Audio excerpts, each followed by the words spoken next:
Shapiro. Thank you, Your Honor.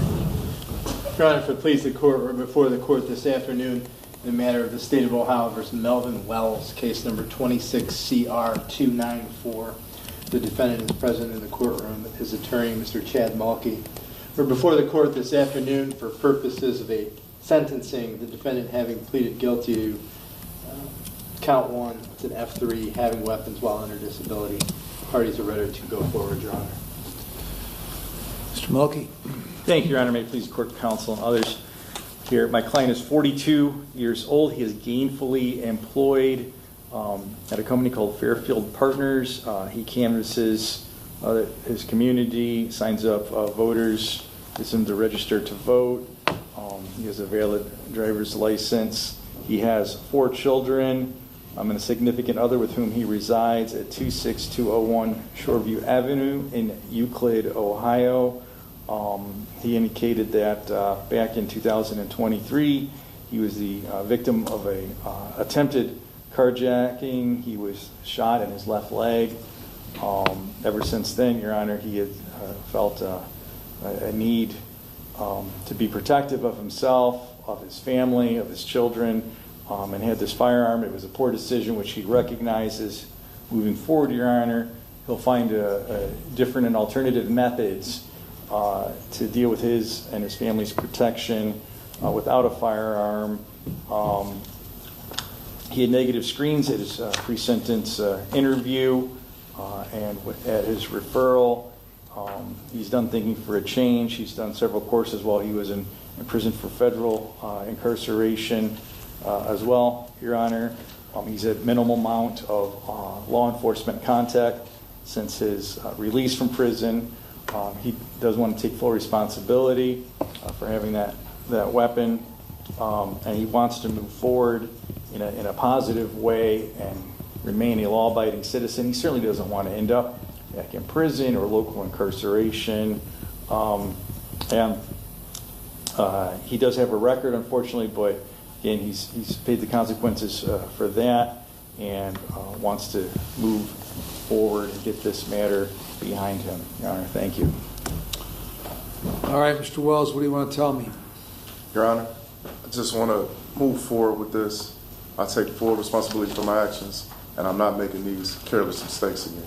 I'm not blaming anybody or the situation that took place, but I was just honest with Mr. Mulkey, the pre-sentence investigation lady, and I'm clearly putting this behind me, and I don't want any trouble, negative trouble with the law, Your Honor. Whose car was that? Which car, sir? The one you were driving. Sir, that was my daughter's car. I was getting it fixed. You're talking about the car with this situation here? Uh-huh. Yeah, that was my daughter's car. Okay. And it was a issue with the plate.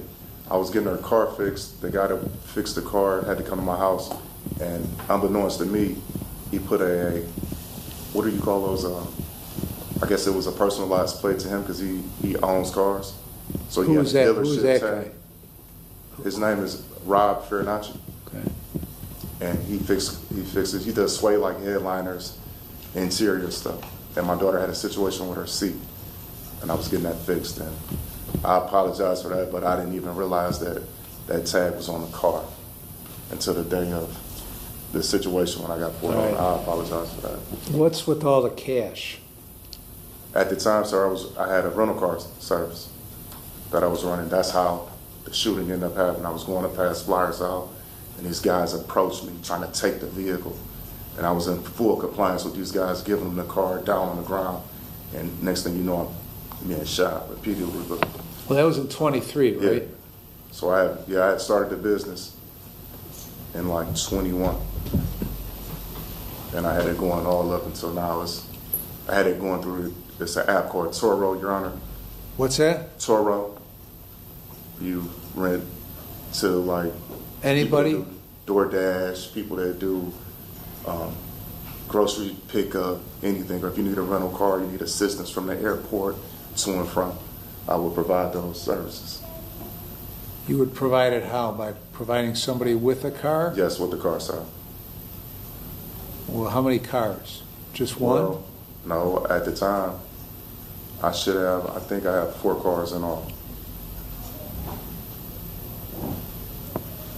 And it was real helpful, and things were going good, and so this unfortunate incident, it's just been kind of tough keeping up with all this stuff. What's this Fairfield business? What's that? Fairfield is where I'm currently employed now.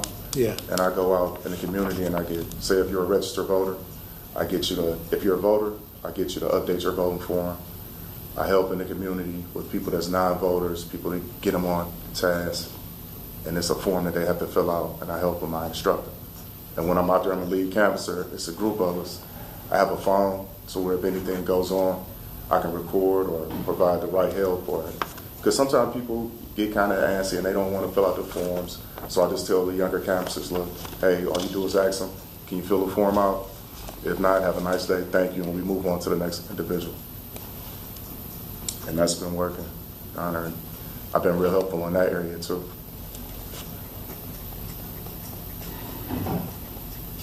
You got a rough record, right? Yes, sir.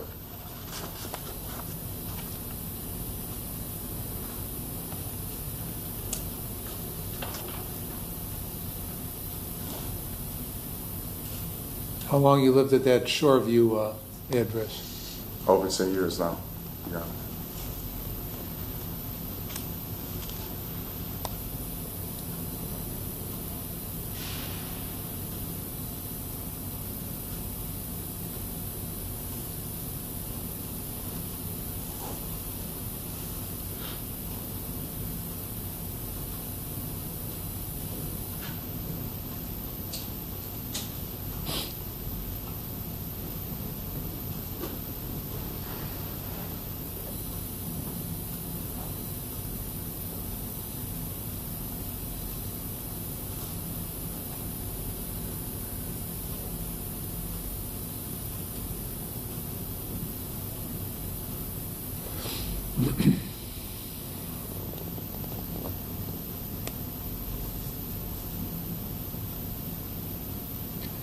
All right, anything else you want to tell me?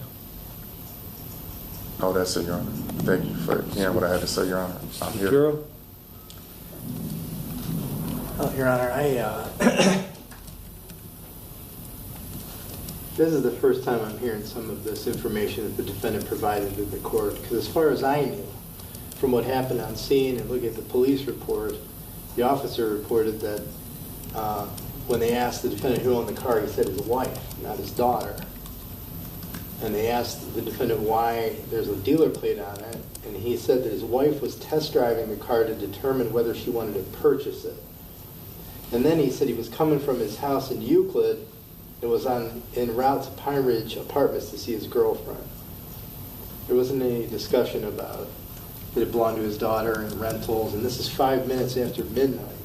And then regarding the plate, Mr. Farinacci reported to the Eastlake Police Department that after the defendant was arrested, the defendant went back to Mr. Farinacci's business and said, hey, we were in here and you helped us with your car in November, and you left the dealer plate in the car.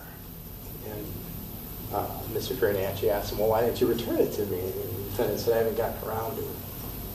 So that's a little bit different than what I'm hearing today. And I was going to stand up and recommend community control, and I still am, but I'm concerned because I'm hearing different stories here.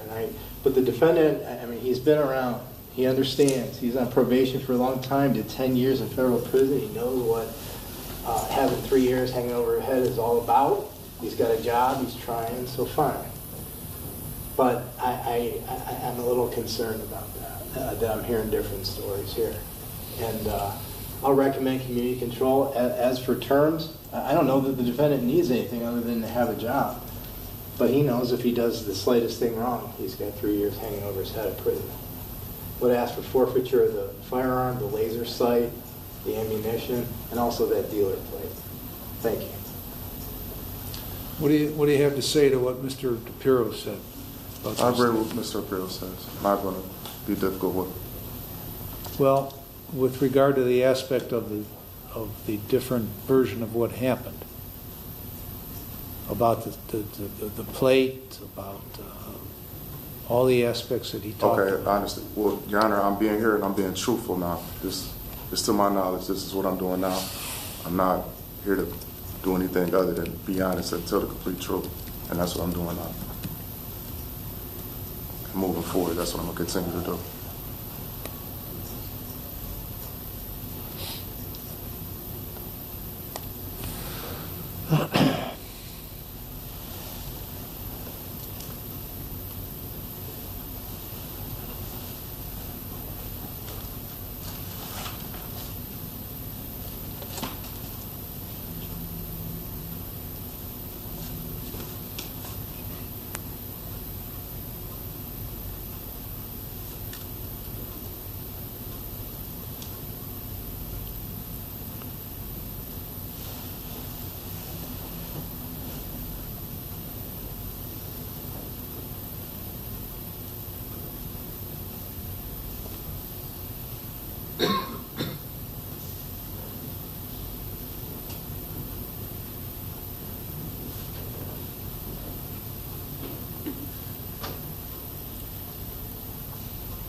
All right, I've reviewed the pre-sentence report, listened to Mr. Wells, listened to counsel, considered all the provisions of 29, 11, 12, and 13. I'm going to place you on community control for 3 years, 2 days in jail with credit for 2, no drugs or alcohol, with screens, maintain full employment, pay the cost and supervision fees. Do you understand the terms? Yes, sir. Ms. Warren, any other terms? Your Honor, would you like to consider decision point?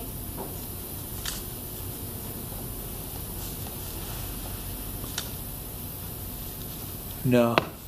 We'll forego that.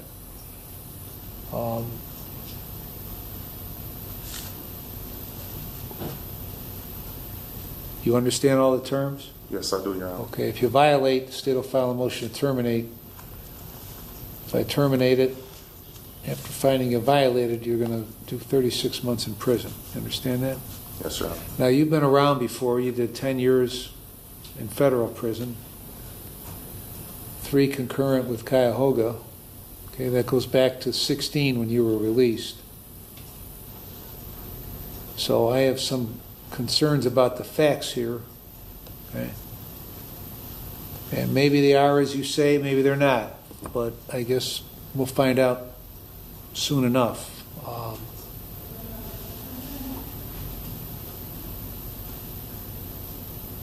The items subject to forfeiture are forfeited to the state. Is there anything else, Mr. DePiero? No, Your Honor. Thank you. Mr. Mulkey? No, Your Honor. Thank you. All right, that's it. Thank you, Your Honor.